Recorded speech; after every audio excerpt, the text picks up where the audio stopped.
BRS పార్టీకి పునర్జన్మనిచ్చింది కరీంనగర్ అని party working president KTR అన్నారు. తెలంగాణ రాష్ట్ర సమితికి జన్మస్థలం కరీంనగర్ అని తెలిపారు. కరీంనగర్ జిల్లా అలుగునూరు చౌరస్తాలో నిర్వహించిన దీక్షా దివస్ కార్యక్రమానికి కేటీఆర్ హాజరై ప్రసంగించారు. రాష్ట్రంలోని పరిస్థితుల కారణంగా మరోసారి పోరాట బాట పట్టాల్సిన అవసరం ఉందని అభిప్రాయపడ్డారు. తెలంగాణ ఉద్యమంలో కేసీఆర్ కృషి అనన్య సామాన్యమైనదని కేటీఆర్ కొనియాడారు. కేసీఆర్ పదవులు ఆశించకుండా తెలంగాణ కోసం కృషి చేశారని తెలిపారు. కేసీఆర్ అనేది పేరు కాదు, తెలంగాణ పోరు అని పేర్కొన్నారు. కేసీఆర్ పోరాటంతోనే తెలంగాణ సాధించామని తెలిపారు. కానీ ఆనాడు ఉద్యమంలో అడ్రస్ లేని వాళ్ళు ఇవాళ తెలంగాణ గురించి మాట్లాడుతున్నారని విమర్శించారు. కరీంనగర్ ప్రత్యేకత మీ అందరికీ తెలుసు.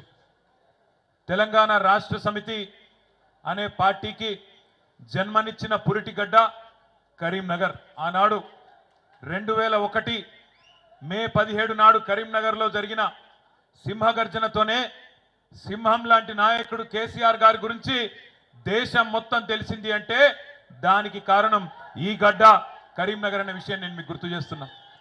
జన్మనిచ్చింది కరీంనగర్. 2006లో ఎక్కడున్నది తెలంగాణ అని ఈసడించుకున్న కాంగ్రెస్ వాళ్లకు 2 లక్షల ఓట్లతో సమాధానం చెప్పిన గడ్డ, పునర్జన్మనిచ్చిన గడ్డ కూడా ఇదే కరీంనగర్. తిరిగి అయిపోయింది 2009లో ఎన్నికల్లో ఓటమితో చెల్లా చెదురు అయిపోయింది టీఆర్ఎస్.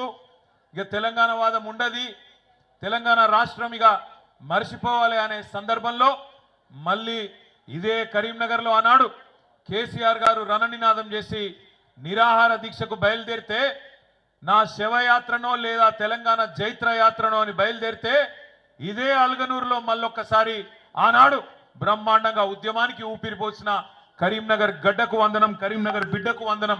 మీ అందరికీ పేరు పేరున శిరస్సు వంచి నమస్కారం. ఇవాళ కరీంనగరే లేకపోతే, కరీంనగర్ పోరాట స్ఫూర్తి లేకపోతే ఇవాళ వాస్తవానికి తెలంగాణ రాష్ట్రం సిద్ధించునో లేదో నాకైతే అనుమానమే. అట్లాంటి ఈ కరీంనగర్లో ఈరోజు నవంబర్ 29 నాడు 15 సంవత్సరాలు కేసీఆర్ గారి ఆమరణ దీక్షకు నిండుతున్న సందర్భంగా నన్ను ఆహ్వానించిన పెద్దలు గౌరవనీయులు గంగుల కమలాకర్ గారికి, రసమై బాలకృష్ణ గారికి, జిల్లా అధ్యక్షులు జీవి రామకృష్ణారావు గారికి హృదయపూర్వకంగా నా ధన్యవాదాలు. మిత్రులందరికీ నాదొకటే విజ్ఞప్తి, ఒకటే ప్రార్థన. మనం ఎటు పోతున్నామో తెలుసుకోవాలంటే, ఎక్కడ ప్రారంభమైనమో కూడా యాద్ చేసుకోవాల్సిన బాధ్యత మనందరి మీద ఉన్నది. పెద్దలు కేసీఆర్ గారు ఒకసారి కాదు 100ల సార్లు చెప్తా ఉంటారు. తాను స్వయంగా పాటలు కూడా రాసిండు.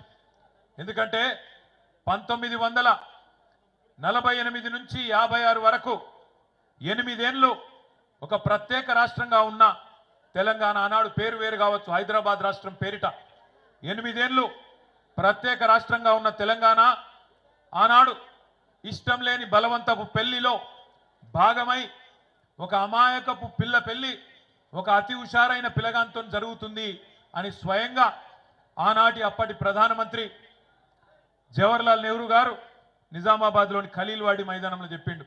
आज एक मासूम बच्ची की शादी एक नटखट लड़के के साथ हो रही है. अगर ये मिलाप अच्छा चला तो अच्छी बात है, वरना जब चाहे तब तलाक ले सकते हैं అంటే ఎప్పుడు కావాలంటే అప్పుడు విడాకులు తీసుకోవచ్చు అని చెప్పిన మాట. ఆనాడు ఇష్టం లేని పెళ్లి చేసింది కాంగ్రెస్ పార్టీదే. ఆ తప్పు చేసింది కాంగ్రెస్. 1956 నుంచి